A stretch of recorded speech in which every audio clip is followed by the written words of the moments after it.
Hello everybody, Aaron from Victory Glass. Today we're going to show you how to install this new Rock-Ola T2RE solid state amplifier into this Tempo 2. So let's go ahead and get started. Okay, step one, unplug the jukebox from the wall. Now we'll go ahead and open up the rear access door and set that aside. We're going to start by removing the heat shield that covers the old tube amplifier. Put that aside. And here's the original amplifier. So we're going to start by unplugging everything. This is the phono input here. Put that aside. The speaker connector is down here. We're going to unplug that. Now it's possible that your machine may be hardwired if somebody modified it, but originally it was just a simple amp lock plug. Then up here we're going to unplug the volume control. And then also the mute connector. Sometimes they fight you a little bit. You got to pull a little harder. Okay, those are out of the way. Next, we're going to unplug the power cable, which is plugged into the power supply over here. It's a 5-pin amp plug. We'll get that unplugged. Okay, now we're going to remove the screws and remove the tube amplifier from the machine. There's just two Phillips screws holding the amplifier to the floor. We'll loosen those and set them aside for now. And the old tube amplifier can be removed. Okay, now we can install our new solid state amplifier. It simply sets in the bottom and the screws go right back into place.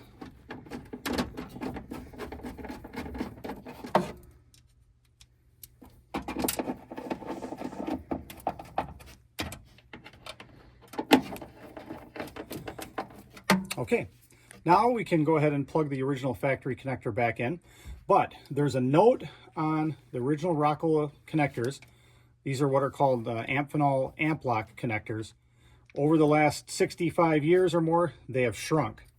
So it may not fit into the newer connectors. They must have changed the nylon material or something about the connectors because the newer ones have not shrunk, and therefore it might not fit. So if you can't get it to fit into the newer amp lock connector, we have created new undersized connectors to adapt to the originals. So in that case, we'll plug the adapter into here, and then the other end plugs into the amplifier like so. Then we're going to connect the mute connector, and that is also an amp lock connector. So the same follows true there. If it doesn't fit, if you can't get it to fit onto the plug, use our new adapter that we include to plug like that and like so. Okay, next we're going to connect our phono input connector. But before we do that, we've got this noise filter that we're going to clamp onto the wire. So ideally, we're going to try to get 3 wraps out of the wire. So you open the clamp up like so, lay this in there. There's 1 and 2. So actually 2 wraps is what we can do. So it passes through there 3 times. There's three wraps. Okay, snap that into place, and then plug this into the phono input. Okay, now that we're no longer going to be using the original volume control, we can just simply tie the original control plug back so it doesn't fall into anything on the solid state amplifier. We'll just zip tie that safe and sound out of the way like so. Okay, next we're going to go ahead and just double check our option switches here to make sure everything's set up properly. This machine actually already has been converted to a magnetic cartridge. So the solid state amplifiers support either ceramic or magnetic cartridges. Ceramics were factory on the Rock-Olas of this era, but this one's actually been converted to a magnetic already, so the switch is on the magnetic mode. Now, Bluetooth mode and phono mode, even though Rock-Ola advertised these machines as being stereo. The reality is that they were not stereo in the cabinet. The only way you could achieve stereo is by having external speakers. So now we've addressed that with our true stereo kit, which there'll be links and more information about in the comments. But as of right now, this machine is still just originally configured as mono, as it was from the factory. So therefore, we're going to set both these switches to mono. You can get in there with a screwdriver to adjust them, but they're both set to mono already, which is where we want to be.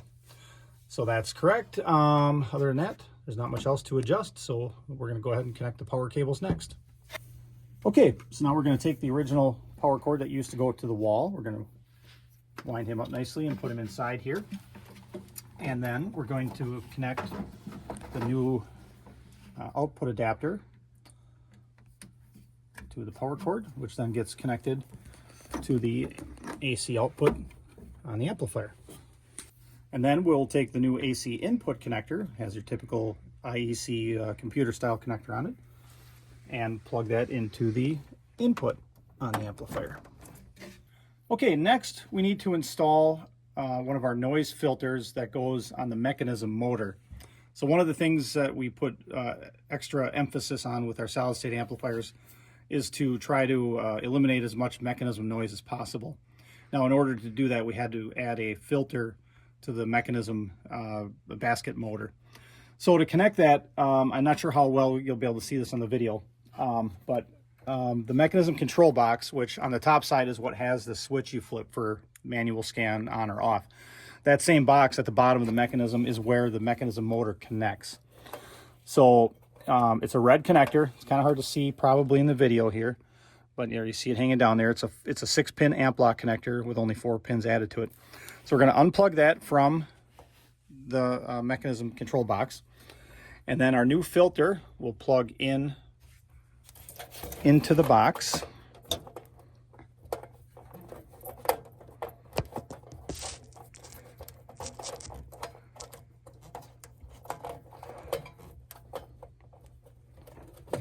Like so. Okay, we've got that connected. And then the basket motor, which again is going to be hard to get on video here with my hands in the way, but that basket motor then plugs into the harness. That adds additional noise filtering to clamp out any noise. Okay, and then finally we can go ahead and connect our new wired remote to the amplifier, and that will run out the same hole of the back of the cabinet as the power cord. There's a couple different options for that, so we'll take the one in the middle here, and that's it. We'll go ahead now and we'll reinstall the heat shield, which is really not even necessary because the new amplifier doesn't create anywhere near the amount of heat that the original tube amp did, but it belongs in here, so we'll go ahead and reinstall that like so, and then we can go ahead and reinstall the back door. Okay, we're going to go ahead and hit the power button and see what happens here. There we are. Machine comes to life. So at this point, we could go ahead and use the machine. We don't have to do anything else, but we're going to go ahead and configure the JukeTalk app as well, which is included from Victory Glass at no charge. I already have the app installed on my phone, so we're going to open it up. And it finds JukeTalk devices. There it is. It found it. So now we have to set the brand. It's asking what brand. So of course we're going to go Rock-Ola. Model, this is a 1478 Tempo 2. And then we'll give it a name here. We'll just call it Tempo 2 and hit OK. And then run JukeTalk.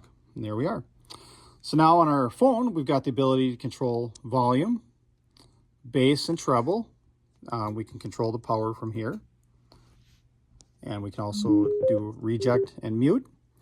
And then we also have the ability at the bottom here to make selections, but that's only if your machine is equipped with a stepper. And steppers were very rare on Rock-Olas. They were optional equipment that were only added if you needed to connect a wall box to the machine. So they're pretty rare, but we're going to be solving that problem pretty soon at Victory Glass too. So stay tuned for more information on that. So now let's go ahead and make a test selection and see what we get.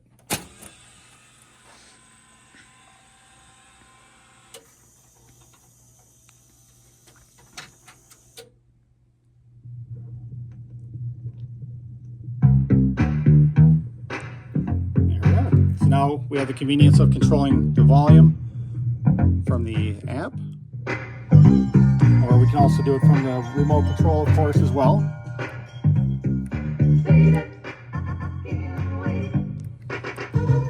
And we can also cancel records from the app as well, like so. Okay, so just like that, as you can see, very easy to install. No more problems with your old tube amplifier. No more having to find somebody to rebuild the old tube amplifiers, which the Rock-Olas are rather complicated and not many people are doing them anymore. So our amplifier is a simple plug and play installation, and then on top of it you get all the great new features: Bluetooth streaming, the JukeTalk app for remote control, all of that. And one other thing about Rock-Olas is that the cabinets didn't have the best bass reproduction from the factory compared to a Wurlitzer or a Seeburg. So we've added a subwoofer output on these amplifiers as well. So if you want to put a small discrete powered subwoofer next to the machine to get better low-end bass, the provisions are already on the board for that. Just simply plug in the single RCA jack and away you go. So that'll really make the sound better. And then also, as I mentioned earlier in the video, Rock-Olas were not stereo from the factory, even though it says stereo at the bottom there. They really weren't stereo. It was a gimmick. The only way you could get stereo was by adding external speakers. The cabinet itself was just mono. But we do offer our Rock-Ola true stereo kit to be able to make the cabinet actually true stereo within the cabinet. It's a new pair of tweeters that go in front of the woofers and a new wiring harness to split it off to make it true stereo. So check those couple things out. Those, between that and the external subwoofer, can really bring the sound up to a whole nother level. But there it is. That's the T2RE. That stands for Tempo 2 Regis Empress, because that same amplifier works in all three of those machines from Victory Glass. So thanks for watching.